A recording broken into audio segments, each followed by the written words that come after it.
جو کچھ فلسطین میں ہو رہا ہے، شام میں جو کچھ ہو رہا ہے، اور اب جو کچھ کشمیر میں ہو رہا ہے، امت لہو لہو ہے، اور 56-57 اسلامی ملکوں کے حکمران ہیں کہاں؟ کیا یہ چیخ بھی نہیں سکتے، آواز بھی نہیں اٹھا سکتے؟ گاجر مولی کی طرح اس امت کو کاٹا جا رہا ہے، انسانیت کا بہتا ہوا خون۔ کیا دنیا کے اندر امن کے ٹھیکیداروں کو نظر نہیں آتا؟ کشمیر کے اندر 1 لاکھ سے زائد لوگ شہید ہو گئے ان 17 سالوں میں، 90,000 بچے یتیم ہو گئے، 23,000 سے زائد خواتین بیوہ ہو گئی۔ وہ وادی جنت نگاہ انگاروں میں لپٹی ہے، ڈل جھیل کے پانی پر لاشیں تیر رہی ہیں۔ وہ چناروں کی سرزمین آج خون سے لالہ زار بنی ہوئی ہے۔ کیا پوری دنیا نابینا ہے؟ اس کی آنکھیں نہیں ہیں؟ کہاں ہے اقوام متحدہ؟ کہاں ہے امن کے ٹھیکیدار؟ کہاں انسانیت کے حقوق کی بات کرنے والے؟ کہاں انسانی تقدس کی کہانی کا نغمہ چھیڑنے والے؟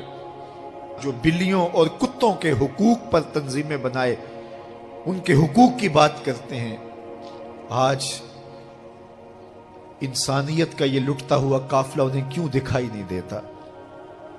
وہ کیوں نابینا ہو گئے؟ ہم سے غلطی ہوئی کہ ہم ٹکڑوں میں بٹ گئے، ہم گروہوں میں بٹ گئے، اور اس کا نتیجہ کیا ہے؟ آج پوری امت زخم زخم ہے، پوری امت لہو لہو ہے۔ کہا تمہاری ہوا اکھڑ جائے گی اگر تم نے اللہ کی رسی کو چھوڑ دیا، تم نے رسول کے دامن کو ترک کر دیا، تم گروہی تقسیمات پہ یقین رکھنے لگے، تم نے 1.5 اینٹ کی مسجد کھڑی کر لی، تم تقسیم در تقسیم کے عمل سے گزرتے رہے، تم امت سے فرقوں سے جماعتیں، جماعتوں سے لابیاں، اور لڑکتے لڑکتے تم ٹکڑے ٹکڑے ہو گئے، تم کرچی کرچی ہو گئے۔ وَكَذَلِكَ جَعَلْنَاكُمْ أُمَّةً، ہم نے تو امت بنایا تھا تمہیں، تم نے اپنے آپ کو بانٹ لیا، تم ایک دوسرے کا گریبان نوچنے لگے، تم ایک دوسرے کے جبے پھاڑنے لگے، تم ایک دوسرے کے لیے نفرتوں کے بیج بونے لگے، تمہاری زبانیں انگارے اگلنے لگی، تم ممبر و محراب کے تقدس کو پامال کرنے لگے، تم خواہشات کے غلام بن گئے، تم آرزوؤں کے نوکر بن گئے، تم اپنے نفس کی غلامی میں آ گئے۔ تم تو غلام تھے آمنہ کے لال کے، تم نے کب سے نفس کی غلامی اختیار کر لی، تم کب سے خواہش کے نوکر بن گئے، تم کب سے نفس کے بندے بن گئے۔ تم نے امت بننا ہے، تم نے رسول اللہ کا غلام بننا ہے۔ تمہارا لب و لہجہ بتائے ہم حضور کی امتی ہیں، تمہارا طرز زندگی بتائے تم حضور کی امتی ہو۔ تم ترازو پہ کچھ تول رہے ہو تو لوگ دوسری طرف بھی منہ کر کے کھڑے ہو جائیں، یہ غلط نہیں تول سکتا، یہ امت رسول ہے۔ تم بول رہے ہو، لوگوں کو یقین ہو کہ یہ جھوٹ نہیں بول سکتا، یہ رسول اللہ کا امتی ہے۔ تمہاری وحدت، تمہارا زور ہے، تمہاری طاقت ہے، تمہاری توانائی ہے۔ تو فرمایا وَكَذَلِكَ جَعَلْنَاكُمْ أُمَّةً، ہم نے تو امت بنایا تھا تمہیں۔ آج حضور کے قلب اطہر پہ کیا گزرتی ہوگی جب شام کی بچیوں کے منہ پہ تماچے مارے جاتے ہیں، جب بغداد میں حضور کی امت خانمہ برباد نظر آتی ہے، جب برما میں آری لے کر کے اعضاء کاٹ دیے جاتے ہیں، دشت لیلہ سے لے کے کندھار تک، غزہ سے لے کے کشمیر تک لاشیں ہی لاشیں بکھری ہوئی نظر آتی ہیں، بستی بستی، کریا کریا، صحرا صحرا خون، امت والے، امت کا ہے کتنا سستا خون۔ شام، قدس، کشمیر اور برما، کس کس کا احوال کہوں، ہر سو زخمی، ہر سو لاشیں، ہر سو بہتا خون۔ امت والے، امت کا ہے کتنا سستا خون۔ آج امت لہو لہو ہے، اس پوری کائنات میں 1 انچ بھی جگہ ایسی نہیں ہے جہاں آتش و آہن برستا ہو اور وہ کفار کی سرزمین ہو۔ جہاں بھی خون بہتا ہے وہ بستی مسلمانوں کی ہے، جہاں لاشیں گرتے ہیں وہ گھر مسلمانوں کا ہے، جہاں عصمتیں لٹتی ہیں وہ خطہ مسلمانوں کا ہے۔ یہ ہمارے گناہوں کی سزا ہے جو ہم کاٹنے پہ مجبور ہیں۔ اور جب تک ہم امت نہیں بنتے تب تک رسوائیاں ہمارا مقدر ہوں گی.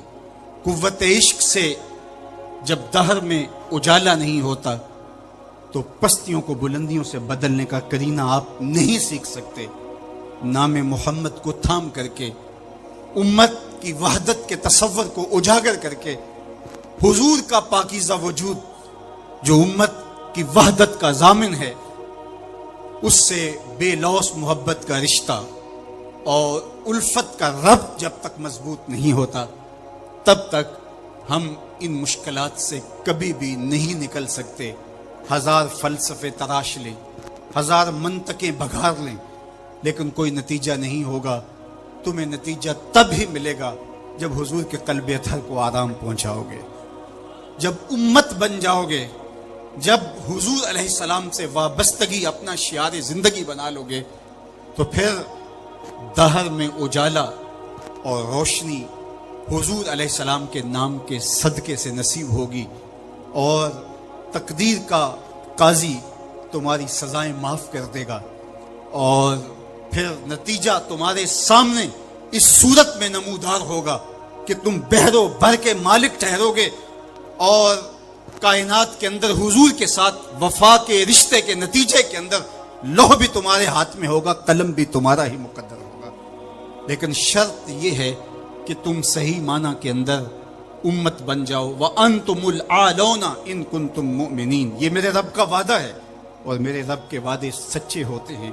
کہا تم ان کے بن کے تو دیکھو, عزت کا تاج میں تمہارے سر پہ رکھوں گا. اور افسوس تو یہ ہے کہ 56-57 اسلامی ملکوں کے حکمران بے حس ہو گئے, انہیں کچھ دکھائی نہیں دے رہا. انسانیت لٹ رہی ہے, انسانیت کا جنازہ اٹھ رہا ہے. ثناخان تقدیس مغرب اب کہاں ہیں؟ انسانی حقوق کی بات کرنے والے اب کہاں ہیں؟ یہ خون کبھی بھی رائے گا نہیں جائے گا. خون جب بہتا ہے تو جم جاتا ہے اور پھر اپنے اثرات چھوڑتا ہے. تو اسی خون شہیداں سے چراغاں ہوگا اور اسی سے اس امت میں بہار آئے گی. اللہ اس امت کو اتحاد دے, اس کو اتفاق و یگانگت کا نور دے. جب یہ امت متحد ہو جائے گی تو پھر کوئی میلی آنکھ سے بھی نہیں دیکھ سکے گا. لیکن ہمارے افتراق نے, ہمارے انشقاق نے, ہماری باہمی لڑائیاں نے, ہماری جغرافیائی تقسیم نے, ہماری فرقہ وارانہ لڑائیوں نے دشمن کو دلیر کر دیا ہوا ہے.